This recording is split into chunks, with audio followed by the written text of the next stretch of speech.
Right, so we're back and ready to dive in really deep this time into these LA County wildfires. Yeah, it's pretty heavy stuff. We've got a whole bunch of news articles here, all filed like as the fires were actually happening. So we're really getting that feeling of how intense it was, how quickly things were changing. And I think this is, it's going to hit home for a lot of our listeners. I mean, whether you're actually in California or maybe you've got family or friends out there, or even if you're, just someone who's been following this trend of these increasingly just destructive wildfires, it's hard not to be affected by this. Yeah, for sure. And what really struck me going through these articles was, amidst all the facts and figures, all the numbers about acres burned and all that, they don't shy away from the human stories. Like, we're not just talking about statistics here. We're seeing the real impact on people's lives. Yeah, absolutely. Like, that story about Bill Stange. He was a resident in the Palisades, had to evacuate. No, he was just watching from a distance, not knowing if his home was still standing. Can you imagine that feeling? Just that uncertainty, the potential loss. I mean, we had a small kitchen fire a few years ago at my place, and even that was like super traumatic. So I can't even imagine what these folks are going through. It's got to be incredibly stressful, yeah. Yeah. And it really highlights, beyond just the physical devastation, the psychological impact of these fires. Homes they're more than just structures. They hold like memories, a sense of security. To have that ripped away so suddenly, it's a profound loss. Totally. And then just the scale of these fires, it's mind-blowing. We're not just talking about any fires here. The Palisades fire and the Eaton fire, they're officially the two most destructive fires in LA County history. Combined, they burned over 27,000 acres. 27,000. Like, to put that in perspective, that's nearly 20,000 football fields just gone. It's just staggering. And tragically, it's not just the land that's affected. Over 2,000 structures destroyed, including 2 schools in the Palisades fire, and even more heartbreaking, 5 lives were lost in the Eaton fire alone. It's a stark reminder of the human cost of these disasters. Yeah, it's really heavy stuff. And reading through these articles, I mean, one thing that just jumps out at you is the speed. The speed at which these fires spread, it's terrifying. The Eaton fire, for example, it just exploded like out of nowhere, overtaking homes in Altadena in what felt like minutes. One reporter on the scene, they even described it as a surreal scene. Yeah, I remember that. It really captures, the raw power of these fires and, fueled by these wind gusts up to 99 miles per hour. The Eaton fire was at its peak threatening something like 13,000 buildings. That kind of rapid growth, I mean, it's almost impossible to contain, even with, the best resources. Which makes me think, how do firefighters even begin to tackle something like this? We're talking about over 2,500 firefighters battling these blazes, and even they were feeling overwhelmed. There were quotes in some of these articles from fire officials saying they were just stretched so thin. Yeah, it raises that question about preparedness and resource allocation. If 2,500 firefighters felt inadequate, what does that say about our ability to respond to these increasingly intense wildfires? And some of the articles even mention, problems like low water pressure in hydrants, which, further complicates their efforts. Yeah, it's like a domino effect. And then you see the impact just rippling out into everyday life, schools shutting down. And we're talking about, the second largest school district in the nation here. Pasadena's water supply was contaminated with fire debris, making it unsafe to drink. Over 130,000 people had to evacuate, not knowing what they'd be coming back to. It's just massive disruption. It is. The disruption is far-reaching, yeah. And, the articles also mention some incidents of looting in the evacuated areas, which, highlights that unfortunate reality that even in times of crisis, there are those who exploit the situation. It's a bleak reminder, I guess, of the human capacity for opportunism, even amidst disaster. It's a lot to process, for sure. I mean, on a slightly more positive note, President Biden did visit the area and pledged federal aid. We're seeing these additional resources deployed, like those modular airborne firefighting systems. Are those like giant flying water cannons? Yeah, basically. They're large modified aircraft equipped with tanks and systems to drop fire retardant. And they can deliver a massive amount of suppressant, which is, crucial in situations like this. We're also seeing Lady helicopters and the California National Guard assisting with firefighting and evacuations. It's a full-scale mobilization. Yeah, it's clearly not just a local problem. This is a national one. But, beyond the immediate response, what's really driving these extreme fire behaviors? I mean, the weather seems to be a major factor here. You've all heard about those Santa Ana winds, right? Oh, absolutely. The source material really points to kind of a perfect storm of conditions. We've got extremely dry brush due to lack of rainfall, those powerful Santa Ana winds you mentioned, creating what meteorologists call fire weather. And this combination has basically extended the fire season in Southern California far, far beyond its usual time frame. Okay, so fire weather, break down for me a little. What exactly makes it so conducive to these mega fires? Well, it's a combination of factors. You've got low humidity, meaning the air is very dry, which allows fuels to burn more readily. High wind speeds, like those 99-mile-per-hour gusts we talked about, which not only spread the fire rapidly, but also make it much harder to control. And then you've got high temperatures, which further dry out the vegetation and just create a more volatile environment. It's like stacking the deck in favor of the fire, unfortunately. And are these conditions becoming more common? Is this the new normal for California? That's the worrying trend, yeah. This year alone, Southern California has experienced 3 particularly dangerous situation red flag warnings. Usually they only see one every 3 to 5 years.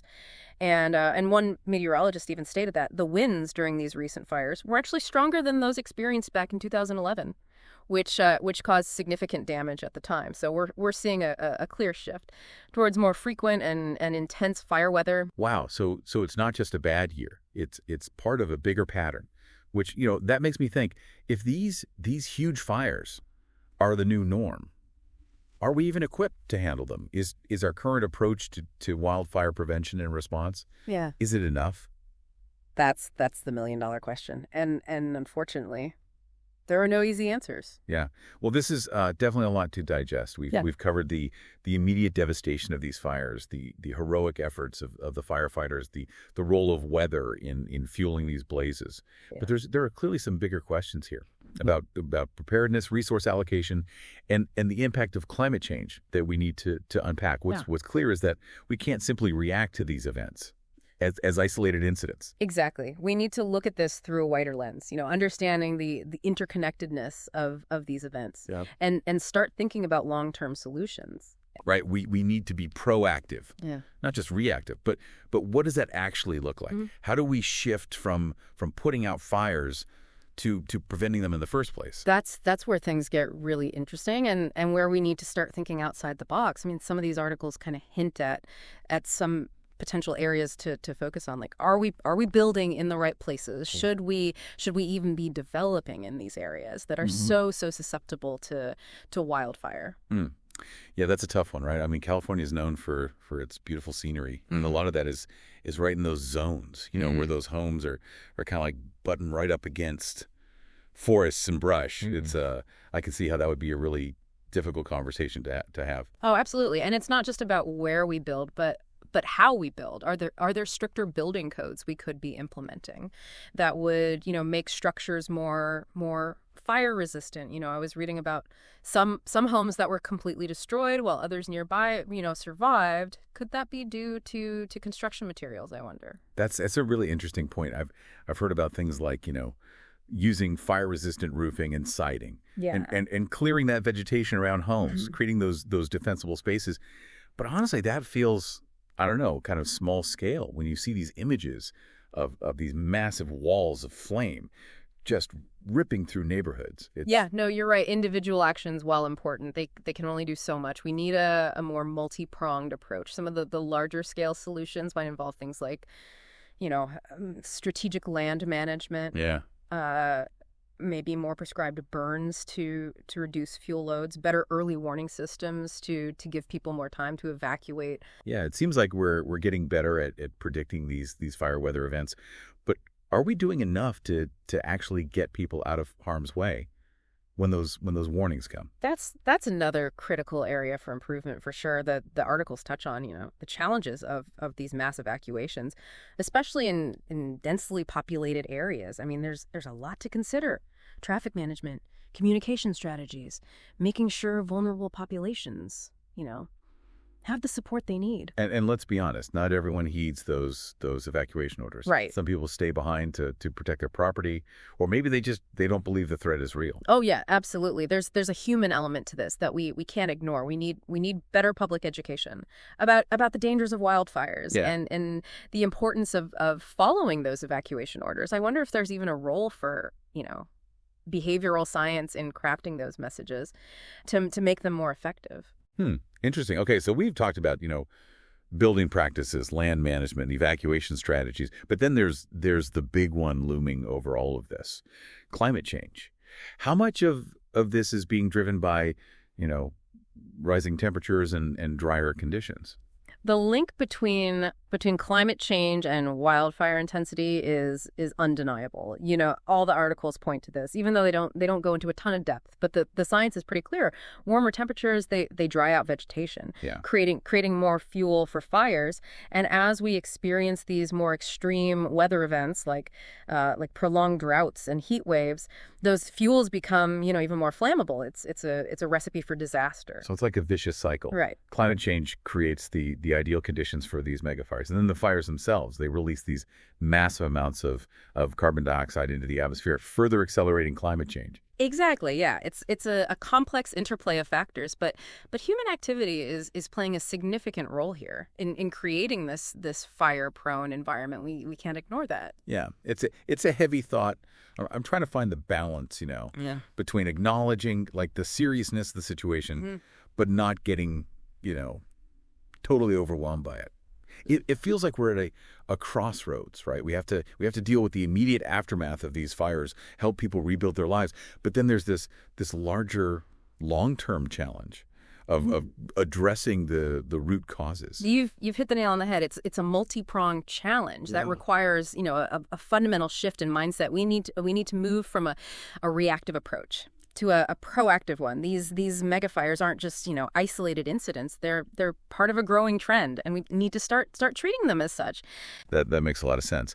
But when we talk about this shift from reaction to proaction, what does that actually look like in practice? How do we as a society, as a nation, even begin to wrap our heads around this? Well, it starts with acknowledging the complexity of the issue. There's no single silver bullet solution here. It's going to require a combination of individual actions, community level initiatives, and large-scale policy changes. Okay, so break that down for me. What are some of those specific actions, initiatives, policies? Well, on the individual level, people can take steps to make their homes more fire resistant, create defensible space, educate themselves about wildfire risks. Like having a go bag ready, knowing your evacuation ropes, that kind of thing. Exactly. Yeah. Being prepared can make a huge difference. At the community level, we need to be, advocating for smarter land management practices, investing in better early warning systems and supporting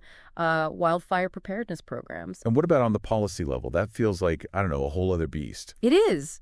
But it's where some of the biggest changes need to happen. We need to be talking about things like stricter building codes in fire-prone areas, investing in research and development for fire-resistant materials and technologies, and of course, addressing climate change. Yeah, climate change. It always seems to be the elephant in the room. It's such a massive, complex issue. How do we even begin to tackle that in the context of wildfires? Well, it starts with recognizing the connection. These fires are a symptom of a larger problem, and we can't effectively address them without tackling the root cause. That means transitioning away from fossil fuels, investing in renewable energy, and implementing policies that promote carbon neutrality. It's a long game, but it's essential for our planet's future. Yeah, it feels like such a daunting task. But I keep coming back to the resilience of people. In these articles, you see these stories of neighbors helping neighbors, firefighters, risking their lives, communities coming together to rebuild. It's inspiring, Right. amidst all the all the devastation. It is. It is. That's the human spirit at its best, and it's a reminder that even in the face of these immense challenges, we have the capacity for compassion, for innovation, for collective action. We can't lose sight of that. It's a good point, but where do we go from here? It's easy to feel overwhelmed. Like one person can't make a difference. That's where the power of individual action comes in. Everyone can play a role, even if it seems small. Like what? Give me some examples. Let's start by educating yourself about wildfire risks in your area. Then take steps to prepare your home and your family. Support organizations that are working on wildfire prevention and response. And what about those bigger systemic changes? How can individuals influence policy? Stay informed about the issues. Contact your elected officials and advocate for policies that address climate change and promote wildfire resilience. Vote for candidates who prioritize these issues. Every voice matters. It's empowering to hear that even amidst the ashes of these fires. There's a sense of possibility. A chance to rebuild and reimagine. A more resilient future. Exactly. And that's where I think we need to leave our listener today. These fires, as devastating as they've been, they can also, serve as a catalyst for change, I think. It's a chance to really rethink our relationship with the environment, to really prioritize preparedness and resilience, and to demand action from our leaders. Yeah, I love that perspective. It's not about, just dwelling on the destruction, but using it as fuel to move forward. Yeah. To create a safer and more sustainable future. Exactly. And that future, it starts with each of us. So to our listener out there, we've taken you through a lot today. The heartbreaking impact of these fires, the incredible courage of the firefighters, that complex role of weather and climate change and the challenges and opportunities ahead. But we want to leave you with a question. What will you do? Yes, exactly. What resonates with you from all this? What actions, big or small, can you take to make a difference in your community, in your own life? Because even amidst the ashes, there's a chance for growth, for innovation, for a more resilient and fire adapted world. We can't just stand by and wait for the next disaster to strike. We have the knowledge, the tools, and the collective will to create a different future. Let these fires be a wake up call, a call to action. Thanks for joining us on this deep dive. Until next time, stay curious, stay engaged, and stay hopeful.